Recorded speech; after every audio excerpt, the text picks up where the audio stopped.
Sindhudurg academy engineer doctor होण्याचा राजमार्ग। 10वी नंतर स्टेट बोर्डसह JEE, नीट, MH, CET, नाटासाठी इंटिग्रेटेड बॅच सुरू। हैदराबाद, चेन्नई, मुंबई, कोटा येथील तज्ञ प्राध्यापकांचे मार्गदर्शन। डिजिटल स्मार्ट बोर्डसह AC क्लासरूम। 6 वर्षांची यशस्वी परंपरा। आमच्या संस्थेतील 82 विद्यार्थ्यांना मेडिकल तर 134 विद्यार्थ्यांना इंजिनिअरिंगला प्रवेश। पत्ता इंद्रायणी शिक्षण प्रसारक मंडळ संचलित Pushpasen Sawant science junior college, वाडी उमरमळा, मुंबई गोवा महामार्ग, ओरोस। संपर्क 91 58 78 83 45 87 88 10 18 53। संदेश पारकर एक डॅशिंग आणि राजकीय जीवन यांचं धगधगता संघर्ष आहे असं एक व्यक्तिमत्व। त्यांचा वाढदिवस उद्या 14 जुलै रोजी साजरा होतोय आणि वाढदिवसाच्या पार्श्वभूमीवरतीच पूर्वसंध्येला संदेश पारकर आपल्यासोबत आहेत। संदेशजी, पूर्वसंध्येलाच वाढदिवसाच्या खूप खूप शुभेच्छा देतो मी तुम्हाला। शिवसेना जिल्हा प्रमुख उद्धव बाळासाहेब ठाकरे या पक्षाच्या तुम्ही सध्या कार्यरत आहात। आजवरची राजकीय आपण कारकीर्द तुमची पाहिली तर फक्त आणि फक्त संघर्ष हाच एक दिसून येतो। एक संघर्ष योद्धा म्हणून तुमच्याकडे पाहिला जातो। खरं तर गेली अनेक वर्ष सातत्यानं सामाजिक क्षेत्रामध्ये, राजकीय क्षेत्रामध्ये मी त्या ठिकाणी कार्यरत आहे आणि या काम करत असताना जनतेचा जो पाठिंबा मिळतो, जनतेचं जे प्रेम मिळतं आणि जो आशीर्वाद मिळतो आणि त्या आशीर्वादावरच ही जे काय संघर्षाची जी लढाई आहे, जो संघर्ष आहे, हा या ठिकाणी गेले अनेक वर्ष सातत्यानं निर्माण केलेला आहे।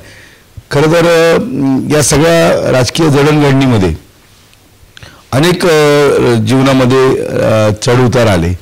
या सगळ्या चढ उतारामध्ये कधी सत्तेमध्ये होतो, कधी विरोधामध्ये होतो, पण जनतेचे प्रश्न सोडवण्यासाठी किंवा या जिल्ह्याच्या सर्वांगीण विकासासाठी सातत्यानं त्या ठिकाणी प्रयत्न करत राहणं हा माझा प्रयत्न या सगळ्या ह्याच्यामधनं राहिलेला आहे। पण जी परिस्थिती निर्माण झाली त्यावेळी त्या जो संघर्ष करावा लागला, जो राजकीय संघर्ष करावा लागला, तो संघर्ष करताना कुठेही त्या ठिकाणी मागे पुढे पाहिलेलं नाही। संघर्ष करत असताना आपली जी भूमिका आहे, जनतेची जी भूमिका आहे, तो मांडण्याचा प्रामाणिक प्रयत्न त्या सगळ्या याच्यामधनं केला। खरं तर म्हणजे अनेक जबाबदाऱ्या आल्या या सगळं करत असताना। या जबाबदाऱ्यांना न्याय देण्याचा प्रयत्न सुद्धा त्या निमित्तानं झाला। पण आजही जर योग्य संधी जर त्या ठिकाणी मिळेल तर त्या नक्कीच संधीचं सोनं त्या ठिकाणी करण्याचा माझा एक प्रयत्न त्या निमित्तानं राहील। बघितलं तर सरपंच, ग्रामपंचायत, त्यानंतर मग नगराध्यक्ष, कोकण सिंचन महामंडळाचं उपाध्यक्ष जे मंत्री पदाच्या दर्जाचं होतं, ही तुमची राजकीय कमान चढती होती। सुवर्णकाळ बघितला आपण तर काय वाटतं, कुठला सुवर्णकाळ होता जेव्हा तुम्ही सुरुवातीलाच नगराध्यक्ष म्हणून थेट नियुक्त झाला होता? तो सुवर्णकाळ म्हणता येईल, कारण त्यावेळी बघितलं आपण तर अख्खा मंत्रिमंडळ संदेश पारकर यांना ओळखत होतं, अशी परिस्थिती होती। नाही, खरं तर ज्यावेळी सार्वत्रिक निवडणूक कणकवली नगरपंचायतीची झाली आणि त्यावेळी कणकवली शहरातल्या जनतेनं माझं नेतृत्व त्या ठिकाणी उचलून धरलं आणि मला मोठ्या मताधिक्यानं या शहरातनं निवडून दिलं आणि त्यावेळी एक जे वातावरण जनतेमध्ये एक निर्माण झालेलं होतं की संदेश पारकरांचं नेतृत्व त्या ठिकाणी हवं आणि त्या नेतृत्वाला जर त्या ठिकाणी संधी दिली तर काहीतरी कणकवली शहराचा किंवा या जिल्ह्याचा विकास होऊ शकतो। आणि म्हणून जी संधी मिळाली, मी पहिले 10 वर्ष सरपंच होतो, नंतर मी नगराध्यक्ष झालो आणि त्या 5 वर्षाच्या नगराध्यक्षपदाच्या काळामध्ये कणकवलीच्या विकासाचे अनेक निर्णय हे त्या ठिकाणी घेतले आणि हे निर्णय लोकाभिमुख होते। जनतेच्या जे मनात विकास जे स्वप्न होतं ते स्वप्न त्या नगराध्यक्षपदाच्या अधिकारातनं पूर्ण करण्याचा मी प्रयत्न त्या ठिकाणी केला आणि साहजिकच आहे की या सगळ्या जडणघडणीकरता जनतेचं प्रेम मिळालं, लोकांचे आशीर्वाद मिळाले आणि आज त्याच प्रेमावर, त्याच आशीर्वादावर माझी ही जी काय राजकीय वाटचाल आहे, सामाजिक वाटचाल आहे, ही त्या ठिकाणी सुरू आहे आणि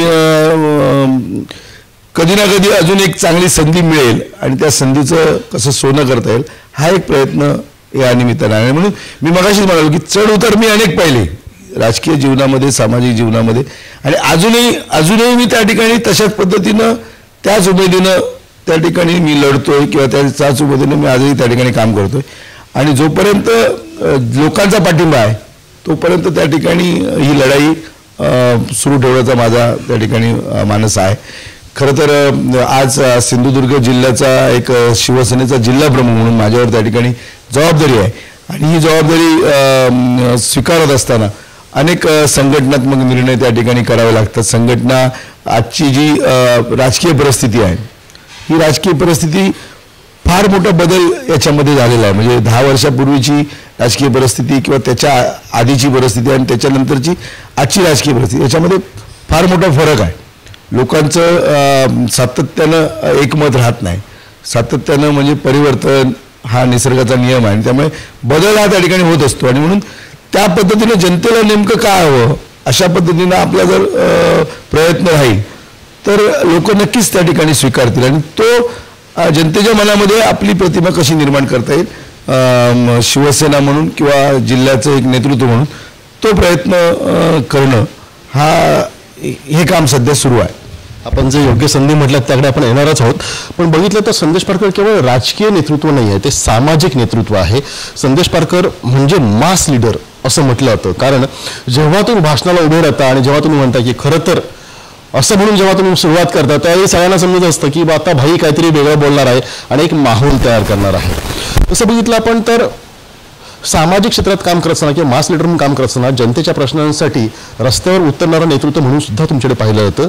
ब्लड डोनेशन कॅम्प असतील म्हणा किंवा विविध सांस्कृतिक उपक्रम असतील म्हणा, क्रीडाविषयक उपक्रम असतील म्हणा, आरोग्यविषयक उपक्रम असतील म्हणा, ह्या सगळ्यांना धरून आपण एक जनतेची सेवा करत असता. त्याबद्दल काय सांगाल?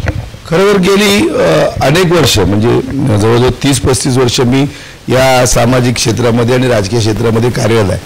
पण मी मगाशी म्हणालो की जी संधी मिळाली त्या ठिकाणी संधीचं सोनं करण्याचं काम केलं आणि म्हणून या जिल्ह्याला पर्यटनाच्या माध्यमातून, या जिल्ह्याला क्रीडाच्या माध्यमातून, शैक्षणिक असेल, आरोग्य असेल, अशा सगळ्याच नुसतंच राजकीय नाही तर सगळ्याच क्षेत्रावर या जिल्ह्याचं नाव व्हावं, या कणकवली शहराचं नाव लौकिक व्हावं हा प्रयत्न त्या ठिकाणी माझा राहिला. आणि म्हणून सातत्यानं अनेक उपक्रम म्हणजे भव्य दिव्य क्रिकेटची स्पर्धा सुद्धा मी त्यावेळी भरवली.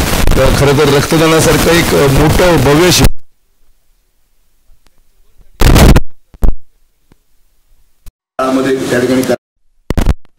त्या ठिकाणी रक्तदान होतंय म्हणजे तो अवेअरनेस लोकांमध्ये निर्माण झालाय. पण आजही मोठ्या संख्येनं लोक त्या ठिकाणी संदेश पारकरांचा वाढदिवसाचं औचित्य साधून या रक्तदान शिबिरामध्ये त्या ठिकाणी सामील होतात. अनेक कला क्षेत्रामधले कार्यक्रम असतील, आरोग्य क्षेत्रामधले कार्यक्रम असतील, शैक्षणिक क्षेत्रामधले सारखे कार्यक्रम असतील, अनेक गुणवंतांचा सत्कार असे सगळ्या विविध अंगाने म्हणजे अनेक नामवंत प्रत्येक क्रिकेट खेळामधलं ज्यांनी आपलं स्वतःचं करिअर घडवलं ती कर्तृत्ववान माणसंसुद्धा माझ्या शहरामध्ये त्या ठिकाणी आणून ते कसे घडले याचा सुद्धा म्हणजे लोकांचा त्यांची लोकांपर्यंत त्यांना आणण्याचा प्रयत्न राहिला. क्रिकेट क्षेत्रामध्ये झालं, कला क्षेत्रामध्ये सुद्धा अनेक नामवंत सिनेकलाकारसुद्धा मी त्यावेळी त्या काळामध्ये लोकांमध्ये आणले की ज्यांनी ते प्रत्येकाने स्वतःचं करिअर केलं आणि एक वेगळं स्वतःची ओळख निर्माण केली. ती माझ्या जिल्ह्याची एक वेगळी ओळख निर्माण व्हावी, माझ्या कणकवली शहराची एक वेगळी ओळख निर्माण व्हावी प्रत्येक क्षेत्रामध्ये. आणि कारण आज शैक्षणिक क्षेत्रात सुद्धा आज गुणवंतांचा सत्कार आपण करतोय. पण या जिल्ह्यामधलं इतकी गुणवत्ता आहे, इतकं टॅलेंट या सिंधुदुर्ग जिल्ह्यामध्ये आहेत. मुलं असतील, मुली असतील. महाराष्ट्रामध्ये जेव्हा स्पर्धेच्या या सगळ्या काळामध्ये जेव्हा निकाल लागतात तेव्हा माझा सिंधुदुर्ग जिल्हा हा त्या ठिकाणी अव्वल स्थानावर प्रथम क्रमांकावर असतो. आणि म्हणून ही गुणवत्ता माझ्या जिल्ह्यामध्ये ठासून भरलेली आहे. आणि म्हणून अशा गुणवत्ता विद्यार्थ्यांचा हा जिल्हा आहे आणि म्हणून त्यांचं जे भविष्य आहे हे भविष्य त्या ठिकाणी उज्ज्वल व्हायला पाहिजे. अशा प्रकारचे म्हणजे अनेक उपक्रम म्हणजे प्रत्येक कार्यकर्त्यांनी सेवाभावी व्हावं. जनते आपण समाजामध्ये जे जन्माला आलो ते समाजाचं काहीतरी आपण देणं लागतो ही कर्तव्य भावना प्रत्येकाच्या मनामध्ये असली पाहिजे आणि त्यांनी तसं कार्यरत व्हावं आणि त्याचं स्वतःचं नेतृत्व त्या ठिकाणी घडवावं. लोकांची सेवा करता करता जनतेचे प्रश्न हातात घेत. आणि म्हणून मी आपलं सांगतो अनेक आंदोलनं जी जनतेच्या मनातल्या ज्या संवेदना आहेत की लोकांना वाटतं की हे घडलं पाहिजे म्हणून सिंधुदुर्गचा टोलचा विषय असेल, हा टोल कसा सिंधुदुर्गाला जाचक होता, विशेषतः या 4 तालुक्यांना कसा जाचक होता हा मांडण्याचा त्या ठिकाणी प्रयत्न केला. त्याच्यासाठी जनआंदोलन उभं केलं आणि आज तो टोल त्या ठिकाणी घेतला जात नाही. गेली 2.5 वर्ष तो टोल त्या ठिकाणी आम्ही बंद केलेला आहे. म्हणजे जिल्ह्यातल्या जनतेचा, व्यापाऱ्यांचा पाठिंबा हा सगळा त्या ठिकाणी मिळाला. पण एक ठोस भूमिका ही त्या निमित्तानं घ्यावं लागली. खरं तर कालच्या म्हणजे पदयात्रा आपण 21 किलोमीटरची पदयात्रा काढली. करूळ, गगनबावडा, वैभववाडी हा जो घाट आहे पश्चिम महाराष्ट्राला जोडणार हा घाट त्या ठिकाणी व्हावा आणि लवकरात लवकर त्या ठिकाणी सुरू होऊन त्या ठिकाणी जो चांगल्या पद्धतीचं काम त्या ठिकाणी व्हावं ही भूमिका मांडली असताना आम्ही जवळजवळ 21 किलोमीटरचा ची पदयात्रा शिवसैनिकांना सगळ्या घेऊन जिल्ह्यातल्या जनतेला घेऊन त्या ठिकाणी ती पदयात्रा यशस्वी केली आणि मग त्या कामाला त्या ठिकाणी सुरुवात झाली. म्हणजे अनेक असे प्रश्न आहेत जिल्ह्यातले, म्हणजे टोलचा असेल, या सगळ्या करूळ बावड्या घाटाच्या संदर्भातले असेल, नॅशनल हायवेचे अनेक प्रश्न त्या ठिकाणी मांडले, त्याच्यामध्ये अधिकाऱ्यांबरोबर चर्चा केली, लोकांना सोबत घेतलं, तिथं न्याय मिळाला. नरडवे धरणाचे प्रश्न असतील, अनेक अरुणा धरणाचे प्रकल्पाचे पण प्रश्न असतील, सगळे प्रश्न त्या ठिकाणी मांडण्याचा प्रयत्न केला. आणि एकीकडे आपण एक जबाबदार लोकप्रतिनिधी म्हणून जनतेला न्याय देण्याची जबाबदारी आपली आहे. लोकांना विकास अपेक्षित आहे, लोकांचे अनेक प्रश्न आजही त्या ठिकाणी प्रलंबित आहेत आणि म्हणून त्या प्रश्नांना जर त्या ठिकाणी आपण न्याय दिला तर या जिल्हा त्या ठिकाणी चांगल्या पद्धतीनं विकसित होऊ शकतो. आणि म्हणून तो प्रयत्न सातत्यानं माझा त्या ठिकाणी राहिला. आणि म्हणून कधी कधी आक्रमक व्हावं लागतं, कधी कधी चर्चेतनं संवादातनं त्या ठिकाणी प्रश्न सोडवावे लागतात. काही प्रश्नांना न्याय मिळतो, काही प्रश्न आजही त्या ठिकाणी अनुत्तरित आहेत. पण लढाई त्या प्रश्नांशी जी आहे ती त्या ठिकाणी सुरू ठेवणं आणि त्याच्यामधलंचा योग्य निर्णय मिळवण्याचा प्रामाणिक प्रयत्न करणं हा प्रयत्न सातत्यानं सुरू आहे. संदेशजी, आपण बघितलं तर म्हटलात की योग्य संधीची आपण वाट बघत आहात, म्हणून ती संधी मिळणं पण गरजेचं आहे. आत्ताच अलीकडे बघितलं आपण तर लोकसभेचा निकाल लागला आणि त्याच्यामध्ये बघितलं आपण तर महाविकास आघाडीचे उमेदवार आपले शिवसेना सचिव विनायक राऊत यांचा पराभव झाला. विनायक राऊतांचा हा पराभव संपूर्ण कोकणपट्ट्यातून शिवसेना हद्दपार करणारा ठरला. आणि त्याच्यावरतीच बघितलं आपण तर माजी केंद्रीय मंत्री उद्योग मंत्री नारायण राणे यांनी असं स्टेटमेंट दिलं होतं की मी कोकणातून शिवसेना हद्दपार केली. वाढदिवसाच्या निमित्तानं याला तुम्ही कसं का प्रत्युत्तर द्याल? खरं तर शिवसेना ही अशा पद्धतीनं हद्दपार होऊ शकत नाही, कारण या शिवसेनेचा जो वारसा आहे, प्रबोधनकार ठाकरे असतील, स्वर्गीय बाळासाहेब ठाकरे असतील, त्याच्यानंतर राज्याचे मुख्यमंत्री उद्धवजी ठाकरे साहेब असतील आणि आता आदित्य ठाकरे साहेब असतील, युवासेना हा विचारांचा वारसा आहे आणि गेली कोकण आणि शिवसेनेचं एक वेगळं नातं आहे. त्यामुळे एका पराभवातनं शिवसेना हद्दपार झाली हे म्हणणं एक मूर्खपणाचं ठरेल. कारण जे राणे या निवडणुकीमध्ये जिंकण्यामध्ये यशस्वी झाले याच्यामध्ये धनशक्ती विरुद्ध जनशक्ती अशा पद्धतीची निवडणूक झाली आणि जवळजवळ 4 लाखापेक्षा अधिकची मतं ही खासदार विनायक राऊतांनी या लोकसभेच्या निवडणुकीमध्ये घेतलेली आहेत. आणि जे तुम्ही मगाशी म्हणालात की रत्नागिरी जिल्हा आणि सिंधुदुर्ग जिल्हा मिळून या 6 मतदारसंघामधली ही निवडणूक होती. रत्नागिरी जिल्ह्यामधल्या 3 मतदारसंघामध्ये जवळजवळ 50,000पेक्षा अधिकचं मताधिक्य हे शिवसेनेला त्या ठिकाणी आहे. त्यामुळे रत्नागिरी जिल्ह्यातला जो निकाल आहे हा शिवसेनेच्या बाजूने आहे आणि या सिंधुदुर्गातल्या 3 मतदारसंघामध्ये 1,02,000चं मताधिक्य मिळालं. या ठिकाणी मात्र राणे भाजप किंवा भारतीय जनता पार्टीचा किंवा शिंदे गट यांनी जे एकत्रित काम केलं किंवा मी मगाशी म्हणालो की धनशक्ती विरुद्ध जनशक्ती अशा पद्धतीने ही लढाई झाली आणि त्याच्यामध्ये खासदार राणेंना त्या ठिकाणी यश मिळालं. हे सत्य आहे आणि लोकशाहीतला जो जनतेचा कौल आहे हा आपल्याला त्या ठिकाणी मान्य आहे. पण जे तुम्ही म्हणता की शिवसेना हद्दपार झाली, शिवसेना अशा पद्धतीनं हद्दपार होणार नाही. कालच विधान परिषदेमध्ये मताधिक्य नसताना सुद्धा मिलिंद नार्वेकर हे त्या ठिकाणी आमदार म्हणून त्या ठिकाणी निवडून आले आणि म्हणून आज महाराष्ट्रामध्ये येणाऱ्या भावी विधानसभेच्या निवडणुकामध्ये जे लोकसभेला कौल जनतेनं दिलं महाविकास आघाडी म्हणून जनतेचे जे कौल आहेत त्या कौलमध्ये जवळजवळ 30 ते 32 जागांवर त्या ठिकाणी महाविकास आघाडीला यश मिळालेलं आहे. आणि म्हणून महाराष्ट्रामध्ये येणारी जी सत्ता आहे ही त्या ठिकाणी महाविकास आघाडीची सत्ता त्या ठिकाणी येणार आहे. आणि म्हणून कोकणामध्ये म्हणा किंवा संपूर्ण महाराष्ट्रामध्ये पुन्हा शिवसेना ही नव्या ताकदीनं त्या ठिकाणी उभी राहणार आहे. फक्त संघटनेमध्ये कशा पद्धतीनं अनेक नवीन माणसं त्या ठिकाणी संघटनेमध्ये सामील करता येतील, संघटनेला कशी त्या ठिकाणी अजूनची ताकद त्या ठिकाणी देता येईल.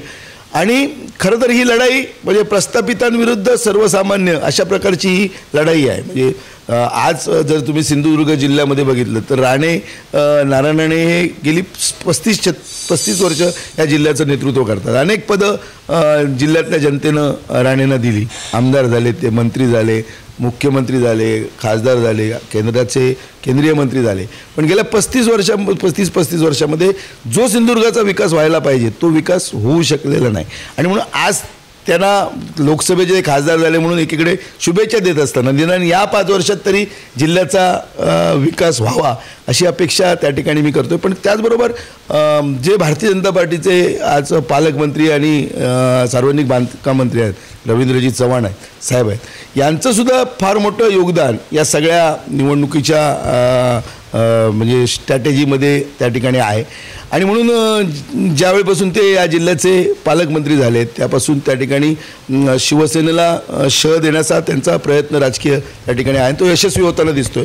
आणि म्हणून अनेक सत्तास्थानांमध्ये म्हणजे गावच्या सोसायटीपासून सरपंच पदापासून जिल्हा बँक असेल, जिल्हा परिषद पंचायत समिती असतील, त्याच्यानंतर आमदार म्हणून असेल किंवा या सगळ्या लोकसभेच्या निवडणुकीपर्यंत ह्या सगळी सत्तास्थानं आज भारतीय जनता पार्टीच्या हातामध्ये आहेत. आणि त्याचा फायदा कुठंतरी हा राजकीय फायदा त्या ठिकाणी राणे भाजपला होताना दिसतोय. पण ठीक आहे, पण हे सुद्धा नेतृत्व जे राणेंचं नेतृत्व होतं, या राणेंच्या नेतृत्वाला त्या ठिकाणी पराभूत करण्याचं काम या सिंधुदुर्गातल्या जिल्ह्यातल्या जनतेने त्या ठिकाणी केलेलं आहे. मागच्या 10 वर्षापूर्वी ज्यावेळी आमदार वैभव नाईक निवडून आले, मागच्या 10 वर्षापूर्वी खासदार त्या ठिकाणी 10 वर्ष विनायक राऊत साहेब त्या ठिकाणी 10 वर्ष खासदार होते. त्यांचा जो खासदार साहेबांचा जो जनसंपर्क होता, ज्या त्या पद्धतीने त्यांनी विकास केला होता आणि त्यामुळे ते निवडून यावेत किंवा अशा पद्धतीनं जनता असेल, संघटना असेल आणि म्हणून त्या ठिकाणी तिसऱ्यांदा ते विजयी होतील अशी अपेक्षा होती. पण ज्या पद्धतीनं निवडणुकीचा निकाल लागला, शेवटी लोकशाहीमधला जनतेचा जो कौल आहे हा त्या ठिकाणी आम्ही स्वीकारलेला आहे. आणि म्हणून आता त्याच्यामध्ये आम्ही काय अजून सुधारणा करू शकतो, जिल्ह्याच्या जनतेला नेमकं काय हवं, कशासाठी 1 लाखच्या पेक्षा अधिकची मतं ही त्या ठिकाणी राणे भाजपला मिळाली, याचा त्या ठिकाणी आत्मपरीक्षण करावं लागेल. आणि आपल्यामध्ये सुधारणा करून जनतेचा विश्वास, पुन्हा जनतेचा विश्वास कसा नव्यानं निर्माण या जिल्ह्यामध्ये करता येईल याच्यासाठीचे प्रयत्न करावे लागतील. खरं तर ही शिवसेनेची महाराष्ट्राचं जे नेतृत्व आहे या नेतृत्वाने जर त्या ठिकाणी विशेष लक्ष या जिल्ह्यामध्ये जर केंद्रित केला आणि तशा पद्धतीची ताकद कार्यकर्त्यांना जर त्या ठिकाणी दिली गेली तर नक्कीच पुन्हा एकदा या जिल्ह्यावर शिवसेनेचं वर्चस्व निर्माण होईल.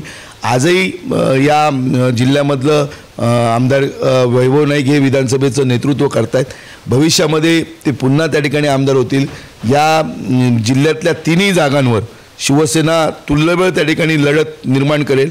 यशही त्या ठिकाणी नक्की मिळेल. म्हणजे तो कणकवलीचा मतदारसंघ असेल, सावंतवाडी विधानसभेचा मतदारसंघ असेल. आणि या सगळ्या पार्श्वभूमीवर पुन्हा एकदा आपली सत्ता किंवा जनतेचं जे नातं आहे शिवसेना ते निर्माण करेल. आणि उद्याच्या सत्तेमध्ये सत्ता महाराष्ट्रात आल्यानंतर पुन्हा त्या ठिकाणी या राज्यामध्ये या जिल्ह्यामध्ये त्या ठिकाणी आपल्याला बदल दिसतील. कारण जनता, सिंधुदुर्गातली जनता ही जनता म्हणजे जागरूक आहे, सुज्ञ आहे. आणि आज एक सहानुभूती म्हणून, एक संधी म्हणून राणेंना त्या ठिकाणी जनतेनं निवडून दिलं. पण जर त्या ठिकाणी विकास झाला नाही, परत त्याच पद्धतीनं जर झालं तर त्याच्यामध्ये बदल होऊ शकतो. आणि तशा पद्धतीचं काम आम्ही त्या ठिकाणी उभं करणार. आज अनेक प्रश्नांवर आम्ही आवाज उठवतोय. कशा पद्धतीनं या जिल्ह्यामध्ये विकासाच्या गोंडस नावाखाली भ्रष्टाचार सुरू आहे, कशा पद्धतीनं जनतेच्या पैशाची लूट केली जाते, अनेक प्रश्न घेऊन आम्ही त्या ठिकाणी जनतेमध्ये जातोय. आणि जनतेला त्या ठिकाणी जे प्रस्थापित आहेत या प्रस्थापितांच्या विरुद्ध हा जो आमचा संघर्ष आहे तो संघर्ष अधिक तीव्र करण्यासाठी आमचे प्रयत्न त्या ठिकाणी आहे. आणि मला विश्वास आहे की त्या ठिकाणी आम्ही नक्कीच या सगळ्या लढाईमध्ये जनतेचं प्रेम पुन्हा एकदा आम्हाला मिळेल. आणि ज्या आमच्या काही चुका असतील त्या आम्ही त्याच्यामध्ये सुधारू. पण खासदार विनायक राऊत म्हणून खासदार विनायक राऊतांनी अतिशय चांगलं काम केलं, जनतेमध्ये जनसंपर्क ठेवला. 10 वर्ष ते खासदार म्हणून सातत्यानं या जिल्ह्याच्या सगळ्या जडणघडणीमध्ये सहभागी होते. ठीक आहे, कधी ना कधी जय पराजय हा त्या ठिकाणी होत असतो. आणि म्हणून जो मिळालेला निर्णय आहे तो आम्ही त्या ठिकाणी स्वीकारलेला आहे. पुन्हा एकदा तशाच पद्धतीची लढाई सुरू करू. जवळजवळ मी मगाशी म्हणालो 4 लाखापेक्षा अधिकची मतं ही या मतदारसंघामध्ये शिवसेना आणि महाविकास आघाडी म्हणून आम्ही घेतलेली आहे. शेवटचा प्रश्न, आपण ज्या मुद्द्यावरती होतो की योग्य संधी मिळणं गरजेचं आहे. आपण जसं आत्ताही म्हटलात की या कणकवली मतदारसंघामध्ये सुद्धा जर संधी मिळाली तर साहजिकच बदल होऊ शकतो. ही संधी मिळण्यासाठी एक आश्वासक, विश्वासक चेहरा लागतो. जसं आपण आत्ता एक म्हटलं की शिवसेनेच्या राज्यस्तरीय पक्ष नेतृत्वानं अर्थातच पक्षप्रमुखांनी या सिंधुदुर्ग जिल्ह्यामध्ये विशेष लक्ष देण्याची गरज आहे. ह्या सगळ्या पराभवाचा उट्टा काढण्यासाठी जी काय स्टेटमेंट केली गेली की कोकणातून शिवसेना हद्दपार गेली, ह्या सगळ्या स्टेटमेंटचा उट्टा काढण्याची संधी कणकवली, देवगड, वैभववाडी या मतदारसंघातील विजयातून शिवसेनेला मिळेल असं आपणास वाटतं. आणि जर असेल तर कुठला संदेश आपण विश्वासक चेहऱ्याच्या माध्यमातून देऊ इच्छित आहे? तुम्हाला ही संधी मिळेल असं वाटतंय का? थोडक्यात खरं तर मागच्या विधानसभेच्या निवडणुकीच्या दरम्यान मी उमेदवारी अर्ज भरला होता आणि अनेक लोकांच्या उपस्थितीमध्ये त्या ठिकाणी अर्ज भरलेला होता. मी या जिल्ह्यामधल्या कणकवली विधानसभामध्ये मतदारसंघामध्ये निवडणूक लढवण्यासाठी किंवा सावंतवाडी मतदारसंघामध्ये निवडणूक लढवण्यासाठी त्या ठिकाणी इच्छुक आहे. मी सातत्याने माझी इच्छा त्या शिवसेनेच्या नेतृत्वाकडे व्यक्त केलेली आहे. पण जो काय पक्ष निर्णय घेईल तो निर्णय त्या ठिकाणी मान्य करून पुढच्या म्हणजे अनेक इच्छुक उमेदवार आहेत शिवसेनेमध्ये. जर तुम्ही म्हणताय मगाशी शिवसेना हद्दपार झाली, हद्दपार जरी झाली असं तुम्ही म्हणत असाल तर लोक इच्छुक आहेत उमेदवारीसाठी या जिल्ह्यामधनं निवडणूक लढवायला. त्यामुळे शिवसेना एका पराभवातनं त्या ठिकाणी खचली जाणार नाही. पराभवामध्ये आम्ही आत्मपरीक्षण करू, आमच्या चुका सुधारू आणि आजही मोठ्या संख्येनं इच्छुक उमेदवार या जिल्ह्यामधल्या मतदारसंघामध्ये आहेत. आणि जर संधी माझ्यासारख्या कार्यकर्त्याला मिळाली तर जनतेच्या आशीर्वादावर आणि कार्यकर्त्यांच्या मेहनतीवर त्या ठिकाणी नक्की मी त्या संधीचं सोनं करेन. आणि म्हणून मी मगाशी म्हणालो की 2 जागांवर त्या ठिकाणी मी इच्छुक आहे. पण शेवटी हा पक्षाचा निर्णय आहे. जो पक्ष निर्णय घेईल तो निर्णय स्वीकारून आपण त्या ठिकाणी काम करू. पण मगाशी आपण जे म्हणालात की या जिल्ह्यामध्ये आता आपण कशा पद्धतीनं या सगळ्या परिस्थितीवर मात करणार आहात. खरं तर लोकांमध्ये जावं लागेल, संघटनेचं काम घेऊन लोकांमध्ये जावं लागेल. गावागावामध्ये संघटनेचं म्हणजे एक संघटना उभी करावी लागेल. आणि जनतेच्यामध्ये शिवसेना ही सातत्यानं सर्वसामान्यांच्या सुखदुःखामध्ये असते, अडीअडचणीमध्ये असते. मराठी माणसाच्या न्याय हक्कासाठी त्या ठिकाणी न्याय मिळवणारी अशा प्रकारची एक संघटना म्हणून या संघटनेकडे पाहिलं जातं. खरं तर मी आजसुद्धा या जिल्ह्यामधल्या प्रत्येक मतदारसंघात 50,000पेक्षा अधिकची मतं ही शिवसेना आणि महाविकास आघाडीला आहे. जिंकण्यासाठी आपल्याला जवळजवळ 30 ते 32-35 हजार मताची गरज आहे. आणि ती 30-35 हजार मतं या 3-4 महिन्यामध्ये आपण कशी मिळवू हा प्रयत्न करणं गरजेचं आहे. म्हणजे शिवसेना हद्दपार झाली या मतदारसंघात तसा प्लॅन तुमच्या मनामध्ये आहे ना. या मतदारसंघामध्ये सुद्धा 52,000 मतं ही शिवसेनेला आहे. वैभव नाईकांच्या मतदारसंघामध्ये सुद्धा तीच परिस्थिती आहे आणि सावंतवाडीच्या मतदारसंघामध्ये पण सुद्धा तीच परिस्थिती आहे. आणि म्हणून 50,000 मतं ही शिवसेना महाविकास आघाडीची आहेत. जिंकण्यासाठी जी 25-30 हजार मतं हवी आहेत ती मतं जर मिळवण्यासाठी सांघिक प्रयत्न आपण केले आणि सगळ्यांनी मिळून ही जबाबदारी स्वीकारून जर आपण त्या ठिकाणी काम केलं तर या जिल्ह्यामध्ये सुद्धा इतिहास घडू शकतो. कारण या जिल्ह्यामधले मतदार हे इतिहास घडवणारे आहेत. राणेंना पराभूत करून वैभव नाईकांना निवडून देण्याचं काम या जिल्ह्यातल्या जनतेनं त्या ठिकाणी केलेलं आहे. त्यामुळे जर आणि लोकसभेचे निर्णय एक असले तेच काय विधानसभेचे निर्णय असू शकत नाही. लोकांमध्ये लोकसभेसाठी एक कौल झाला असेल तर विधानसभेला सुद्धा लोक शिवसेनेला संधी देतील. कारण कोकण आणि शिवसेनेचं एक नातं आहे. आणि अनेक कामं आदरणीय उद्धवसाहेब जेव्हा महाराष्ट्राचे मुख्यमंत्री होते त्यावेळी या जिल्ह्यामध्ये विकासाला खऱ्या अर्थानं चालना मिळाली. म्हणजे आज जे 966 कोटी रुपयाचं ओरसमध्ये मेडिकल कॉलेज आणि सुसज्ज हॉस्पिटल जे उभं राहत आहे हे त्या ठिकाणी उद्धवसाहेबांनी त्या ठिकाणी मंजुरी दिली आणि म्हणून ते त्या ठिकाणी उभं राहत आहे. चिपीचं विमानतळ असेल हे विमानतळसुद्धा मुख्यमंत्री उद्धवसाहेबांच्या कार्यात त्या ठिकाणी कार्यान्वित झालं. नॅशनल हायवेचं कामसुद्धा जो सिंधुदुर्ग ते रत्नागिरी जिल्ह्यामधलं काम जे आहे हे सुद्धा काम त्या ठिकाणी मुख्यमंत्री उद्धवसाहेब असताना त्या ठिकाणी मार्गी लागलेलं आहे. आणि म्हणून अनेक विकासाची कामं ही मुख्यमंत्र्यांच्या काळामध्ये उद्धवसाहेबांच्या नेतृत्वाखाली या जिल्ह्यामध्ये झाली. आणि अजूनही त्या ठिकाणी पुढच्या 2.5 वर्षामध्ये गेल्या 2.5 वर्षामध्ये सत्तेमध्ये त्या ठिकाणी ज्या राजकीय घडामोडी झाल्या पण जर ती सत्ता आजही असती तर 2.5 वर्षामध्ये फार मोठं विकास काम या जिल्ह्यामध्ये या महाराष्ट्रामध्ये उभं राहू शकलं असतं. पण आज पुन्हा एकदा नव्यानं त्या ठिकाणी सिद्धी उद्धवजींच्या नेतृत्वाला पुन्हा ते त्या महाराष्ट्राचे मुख्यमंत्री होतील अशा प्रकारचं चित्र या संपूर्ण महाराष्ट्रामध्ये आज आहे. आणि बदल त्या ठिकाणी होणार. येणाऱ्या सत्तेमध्ये शिवसेना महाविकास आघाडीचं सत्ता असणार आहे आणि पुन्हा एकदा सिंधुदुर्गाचा विकास त्या सत्तेच्या माध्यमातून करण्याचा आमचा प्रयत्न राहील. आणि म्हणून या सगळ्याच सोबत जनतेचा आशीर्वाद त्या ठिकाणी महत्त्वाचा आहे. सिंधुदुर्ग जिल्ह्याच्या जनतेला नेमकं काय हवं, कसा या जिल्ह्याचा सर्वांगीण विकास करता येईल. आज फार मोठ्या प्रमाणात महागाई आहे, आज फार मोठ्या प्रमाणात बेरोजगारी आहे.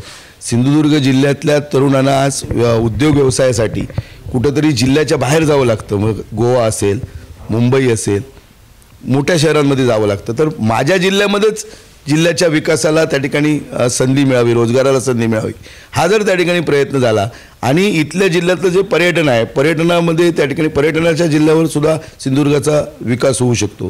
कारण तशा प्रकारचं नैसर्गिक साधन समृद्धीची आहे किंवा ती या संपूर्ण जिल्ह्यामध्ये आहे. चांगले हिल स्टेशन्स आहेत, चांगले समुद्रकिनारे आहेत, चांगल्या प्रकारचं त्या ठिकाणी म्हणजे आध्यात्मिकसुद्धा धार्मिकसुद्धा क्षेत्र या जिल्ह्यामध्ये तीर्थक्षेत्र अंगणेवाडी आहे, तीर्थक्षेत्र कुणकेश्वर आहे. आणि म्हणून जिल्ह्याचा जर सर्वांगीण विकास व्हायचा असेल तर पर्यटनाच्या वर त्या ठिकाणी आपल्याला रोजगार निर्मिती करावी लागेल. आणि जो आपला लगतचा गोवा राज्य आहे, ह्या गोवा राज्य आपल्या सिंधुदुर्ग जिल्ह्यासुद्धा पेक्षासुद्धा छोटा आहे, पण त्या पद्धतीनं गोवा राज्याने पर्यटनाच्या जोरावर त्या ठिकाणी प्रगती केली, आर्थिक प्रगती केली. ती प्रगती सिंधुदुर्ग जिल्ह्यामधनं त्या ठिकाणी व्हावे. आणि विनाशकारी प्रकल्प न येता पर्यावरणाला पूरक त्या ठिकाणी उद्योग व्हावेत आणि जिल्ह्यातल्या जनतेला याच जिल्ह्यामध्ये त्या ठिकाणी रोजगार निर्माण व्हावा, अशा प्रकारचं काम आपल्याला त्या ठिकाणी उभं करावं लागेल. आणि त्याच्यासाठी जनतेचा विश्वास पहिला त्या ठिकाणी संपादन करावं लागेल. सी वर्ल्डसारखा प्रकल्प जे जिल्ह्याचं डेस्टिनेशन ठरेल, तर तो प्रकल्प त्या ठिकाणी पूर्णत्वास गेला पाहिजे. अजून काय सिंधुदुर्ग जिल्ह्याला त्या ठिकाणी करता येईल, तशा प्रकारचे प्रयत्न जर झाले तर नक्कीच जिल्ह्यातली जनता पुन्हा एकदा शिवसेनेवर आणि महाविकास आघाडीवर विश्वास ठेवेल. खरं म्हणजे हे वैशिष्ट्य तुमचे विरोधक सुद्धा म्हणतात की संदेश पारकर हा अंतर्बाह्य सरळ सरळ दिसणारा माणूस आहे. जसं तुम्ही आत्ता म्हटलात की बा विरोधकांचं चांगलं काम कुठलं असेल, त्यांनी काय सांघिक काम केलं जेणेकरून त्यांनी लोकसभेमध्ये आपला विजय जो मिळवला होता. संदेशभाई, वाढदिवसाच्या पूर्वसंध्येला आपण आमच्याशी संवाद साधलात आणि अपेक्षासुद्धा अशी व्यक्त केली की जर काही पक्ष नेतृत्वानं इथं संधी दिली तर साहजिकच कणकवली देवगड वैभववाडी मतदारसंघामध्येच नव्हे तर सावंतवाडी मतदारसंघामध्ये सुद्धा शिवसेनेची मशाल जी आहे ती प्रज्वलित होऊ शकेल. आणि यासाठी तुम्हाला खूप खूप साऱ्या शुभेच्छा. हे होते संदेशभाई पारकर, ज्यांनी म्हटलंय की संपूर्ण सिंधुदुर्ग जिल्ह्याचा सर्वांगीण विकास होण्यासाठी महत्त्वाचा म्हणजे प्रश्न जो आहे तो रोजगार, त्यासोबतच पर्यटनात्मक विकास, नागरी सुविधा आणि विकासाची मूलभूत कामं होणं गरजेचं आहे. कॅमेरामॅन आनंद तांबेसह राजन चव्हाण, आपला सिंधुदुर्ग न्यूज, कणकवली. ताज्या अपडेट्स आणि ताज्या बातम्यांसाठी आजच सबस्क्राईब करा आपला Sindhudurg digital news channel. Like करा, शेअर करा, कमेंट करा आणि महत्त्वाचं म्हणजे बेल आयकॉनला क्लिक करायला विसरू नका.